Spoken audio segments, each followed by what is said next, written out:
السلام علیکم۔ آج ہم فرسٹ ایئر کی 8ویں نظم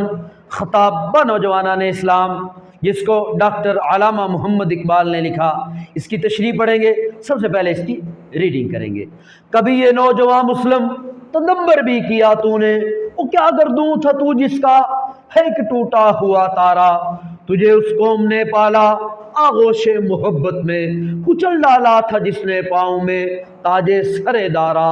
تمدن آفری خلا کے آئینے جہاں داری، وہ صحرائے عرب یعنی شتربانوں کا گہوارہ،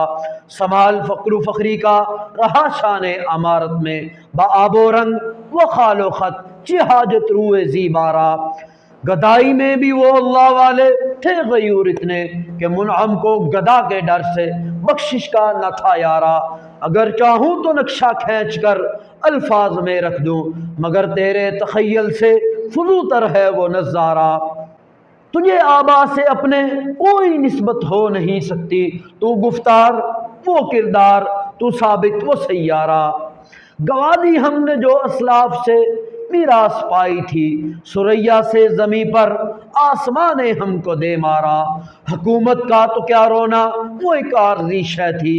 نہیں دنیا کے آئینے مسلم سے کوئی چارہ، مگر وہ علم کے موتی کتابیں اپنے آبا کی، جو دیکھوں ان کو یورم میں تو دل ہوتا ہے سی پارا، غنی روزے سیاہ پیر کنعارات تماشا کن کہ نور دیداش روشن کند چشم زلیخا را۔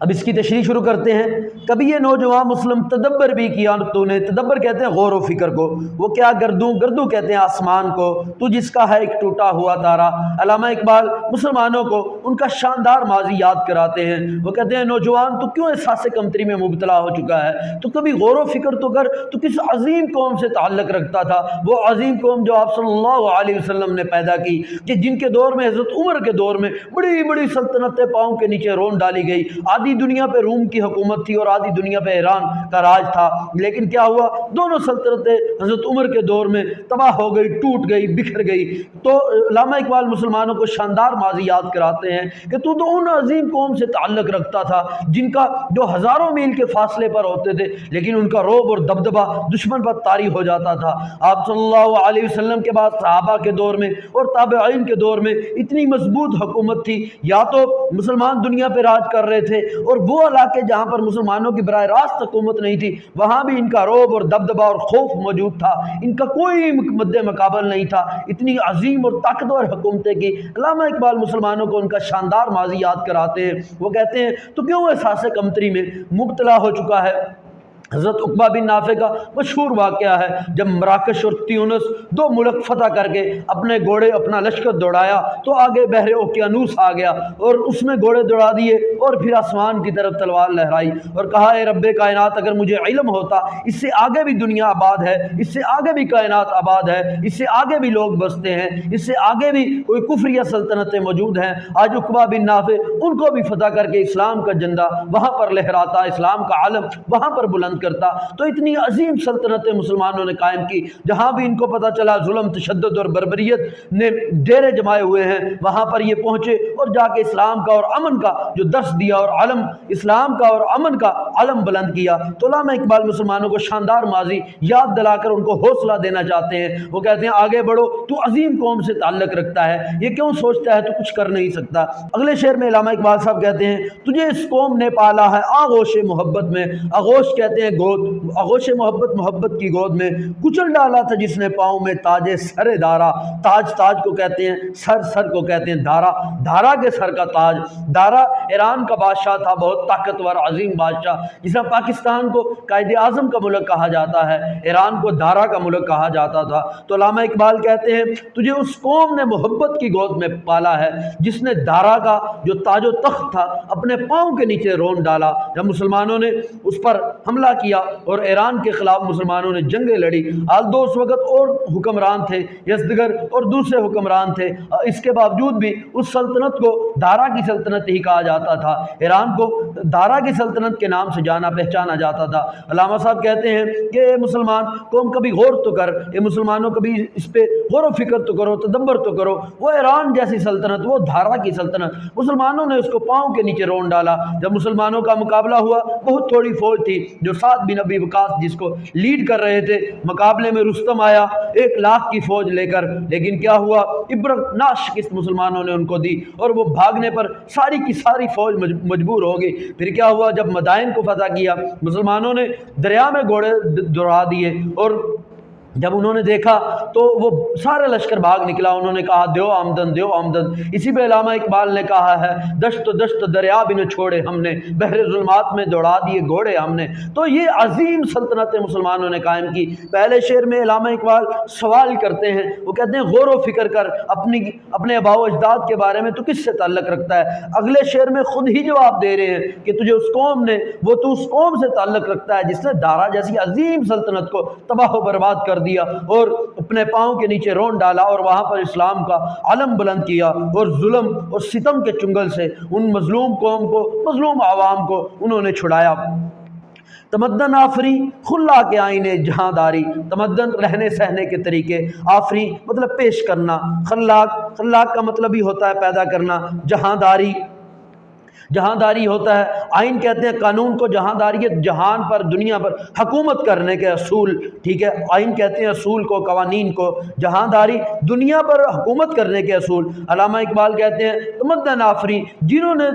وہ جو، چلو اگلا شعر پڑھتے ہیں تو کٹھی شعر کی تشریح کریں گے، وہ صحرائے عرب، یعنی صحرائے عرب، صحرائے عرب، عرب کے صحراؤں میں رہنے والے، یعنی شتربان، شتربان کہتے ہیں اونٹ رکھنے والے، اونٹ چرانے والے کا گہوارہ اور ان کا مسکن، ان کا رہنے کی جگہ۔ علامہ اقبال کہتے ہیں تمدن آفری خلا کے آئینے جہاں داری۔ علامہ اقبال کہتے ہیں یورپ یہ دعویٰ کرتا ہے اس نے دنیا کو جینے کا اصول بتائے، انہوں نے دنیا کو بتایا کہ دوسروں کے ساتھ ظلم نہیں کرنا، جانوروں کے ساتھ بھی حسن سلوک کرنا ہے۔ علامہ صاحب کہتے ہیں ایسی بات نہیں، بلکہ وہ صحابہ اکرام، وہ نبی کے تربیت یافتہ، انہوں نے دنیا کو سکھایا کہ تمدن آفری، انہوں نے دنیا کو رہنے سہنے کے طریقے سکھائے، جو خلا کے آئینے جہاں داری، انہوں نے دنیا کو بتایا کہ حکومت کس طرح کرنی ہے، وگرنہ آپ صلی اللہ علیہ وسلم سے پہلے تو ظلمت کا راج تھا، ظلم تھا، تشدد تھا، بربریت تھی، قتل و غارت تھی، ہر طرح کے عیب اور برائیاں موجود تھی۔ جو بادشاہ تھے وہ بھی ظالم ہو چکے تھے، طاقتور تھے، اور مظلوم عوام کا جو خون چوس رہے تھے اور جو وہ خزانہ تھا اس پہ سام بن کے بیٹھے ہوئے تھے۔ یہ مسلمان تھے جنہوں نے جب اقتدار جمایا تو ان کے جو حکمران تھے ان کے لباس بھی پھٹے پرانے ہوتے تھے، لیکن جو عوام تھی وہ خوشحال تھی۔ علامہ صاحب کہتے ہیں اصل تو مسلمانوں نے دنیا کو بتایا کہ دنیا پہ حکومت کیسے کرنی ہے، وہ صحرائے عرب یعنی شتربانوں کا گہوارہ۔ علامہ صاحب کہتے ہیں حالانکہ ہونا تو یہ چاہیے، وہ اس وقت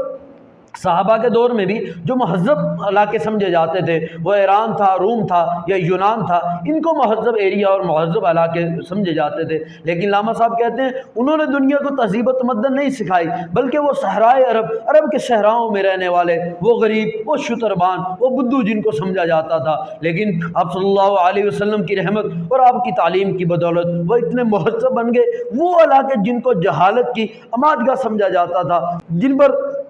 کوئی حکومت نہیں کرنے کے لیے تیار تھا، انتہائی غربت میں گرے ہوئے علاقے تھے، وہاں سے پھر دنیا کے ماہرین تعلیم اور دنیا کے پڑھے لکھے لوگ نکلے، وہی عرب کی زمین سے نکلے، پھر دنیا پہ راج کیا اور دنیا پہ جا کے حکومتیں قائم کی اور بہترین اور آئیڈیل حکومتیں قائم کی۔ اگلے شعر میں علامہ کہتے ہیں سما الفقر فخری کا رہا شان عمارت میں، یہ اب صلی اللہ علیہ وسلم کی حدیث ہے، الفقر فخری، کہ جو فقر ہے جو وہ میرا فخر ہے، رہا شان عمارت میں، شان عمارت ہوتا ہے بادشاہت کے دور میں۔ علامہ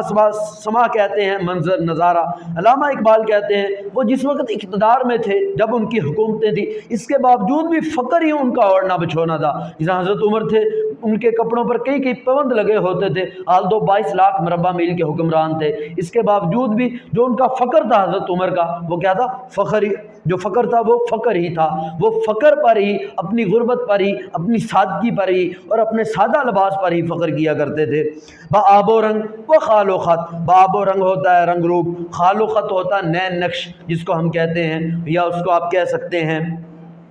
اس کا بناؤ سنگار، اس کا جو ہے نقش وغیرہ، وہ علامہ اقبال کہتے ہیں بآب و رنگ، اگر ایک بندے کا رنگ روپ اچھا ہے، خال و خط شکل صورت اچھی ہے، چے حاجت کیا ضرورت ہے، چے کا مطلب ہوتا ہے کیا، حاجت کیا مطلب ہوتا ہے ضرورت، روح زیبارہ، روح کہتے ہیں چہروں کو، زیبارہ اس کو میک اپ کرنے کی کیا ضرورت ہے، پورے شعر کا مطلب ہے بآب و رنگ و خال و خط چے حاجت روح زیبارہ۔ علامہ صاحب کہتے ہیں اگر رنگ روپ اچھا ہے، شکل صورت اچھی ہے، تو پھر میک اپ کرنے کی ضرورت نہیں ہوتی۔ اسی طرح وہ صحابہ اکرام، ان کے پاس اقتدار تھا، حقیقی طاقت تھی کہ دنیا پہ روب تھا، اب ان کو اچھے لباس پہننے کی ضرورت نہیں، اچھے لباس دکھاوا تو وہ کرتا ہے جس کے پاس حکومت نہیں ہے، طاقت نہیں ہے، مجبور ہے، دکھاوے کے لیے شو کرتا بھئی میرے پاس بھی پیسہ ہے، میرے پاس بھی حکومت ہے، حالانکہ یہ عارضی حکومت ہے، مضبوط نہیں ہے، کمزور ہے۔ آج کوئی اپوزیشن اٹھ جائے، آج کوئی ملک جو ہے اس پہ حملہ کر دے تو حکومت جاتی رہتی ہے، وہ حکومت اتنی مضبوط تھی دنیا مقابلہ نہیں کر سکتی تھی۔ وہ کہتے ہیں جب حکومت ہو، طاقت ہو، تو پھر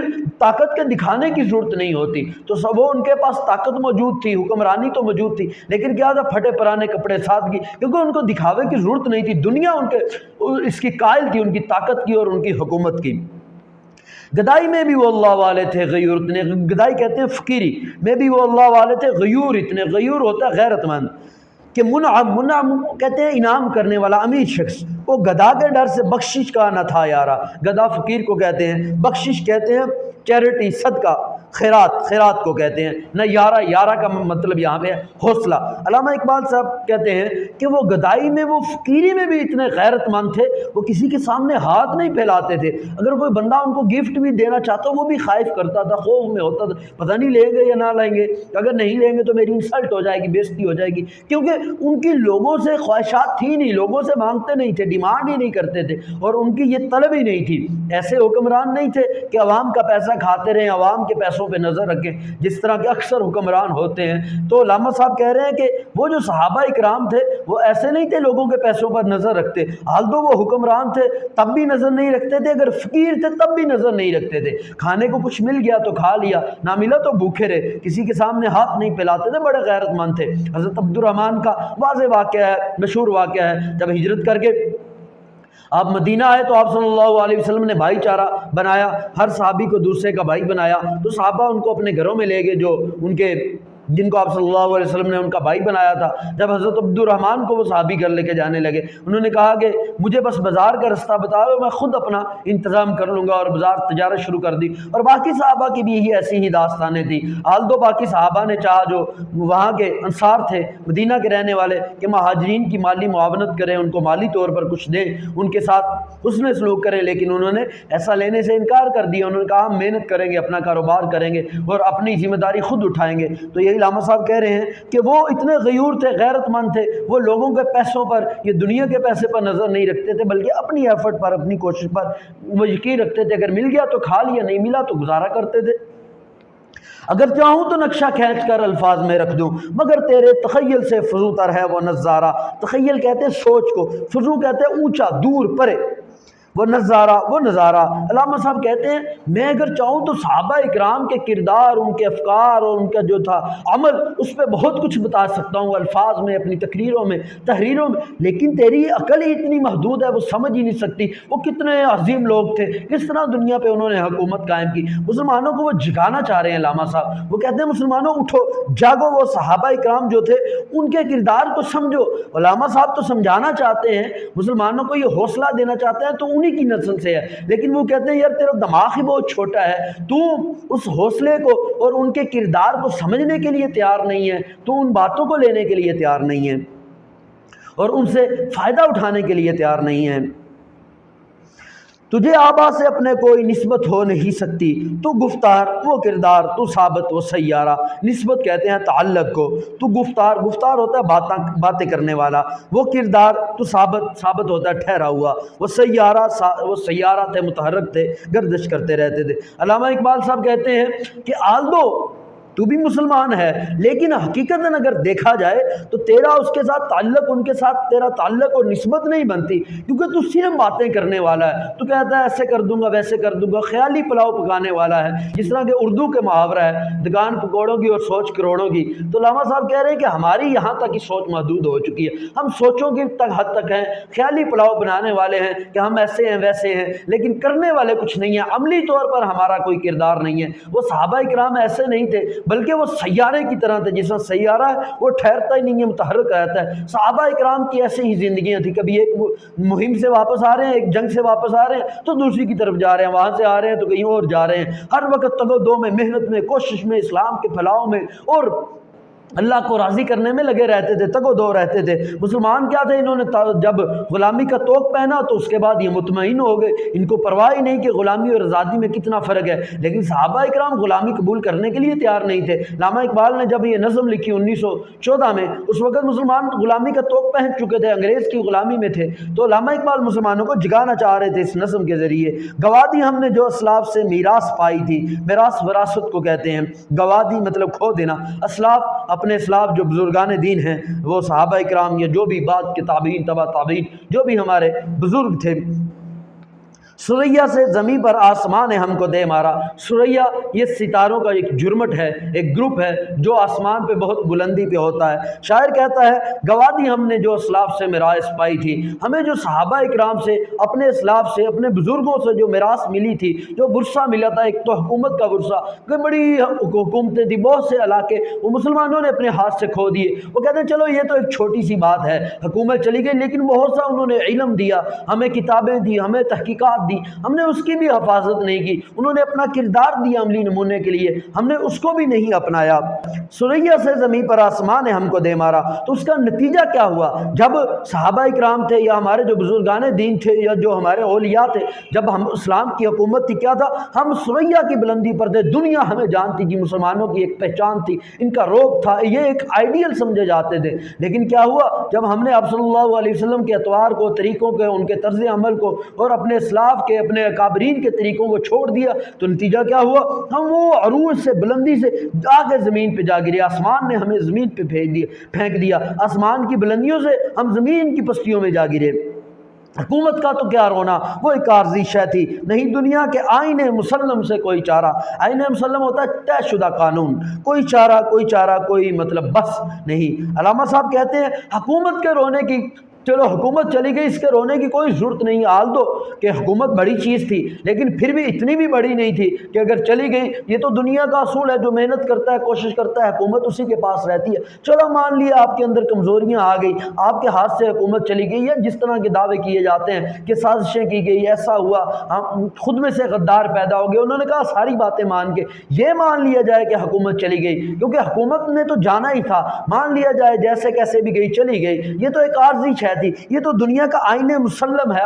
آئین مسلم ہوتا ہے طے شدہ قانون ہے، اس سے تو انسان بے بس ہے اس کے سامنے کہ دنیا کا یہ اصول ہے کہ حکومت کسی ایک کے پاس نہیں رہتی، خدا کا بھی یہ قانون ہے، قرآن پاک میں ہے تلک الایام نداولها بین الناس، یہ وہ دن ہے ہم پھیرتے رہتے ہیں لوگوں کے درمیان۔ وہ کہتے ہیں ٹھیک ہے حکومت کبھی ایک کے ہاتھ میں، کبھی دوسرے کے ہاتھ میں، اقتدار تو بدلتے رہتے ہیں، تو مان لیا آپ کے ہاتھ میں اقتدار نہیں رہا، آپ کہتے ہیں سازشیں تھی، جو بھی تھا، جیسے بھی مان لیا جائے، اقتدار آپ کے ہاتھ سے جاتا رہا، لیکن دکھ تو اس بات کا ہے مگر وہ علم کے موتی کتابیں اپنے آبا کی، جو دیکھوں ان کو یورپ میں تو دل ہوتا ہے سی پارا۔ سی پارا کا مطلب ہوتا ہے ٹوٹے ٹوٹے ہوتا ہے۔ وہ کہتے ہیں یار دکھ تو اس چیز کا ہے، وہ کتابیں، وہ ہمارے آباء و اجداد کی تحقیقات، وہ ان کی ریسرچ جو آج یورپ میں پڑی ہوئی ہیں، یورپ ان سے استفادہ حاصل کر رہا ہے، جناب ابوالقاسم زہراوی اور بہت سے بڑے بڑے سائنسدان، ابو علی سینا، جابر بن حیان، بڑے بڑے سائنسدان جن کے علم سے آج یورپ استفادہ حاصل کر کے ہمیں پر حکومت کر رہا ہے، انہی بکوں سے فائدہ اٹھا کے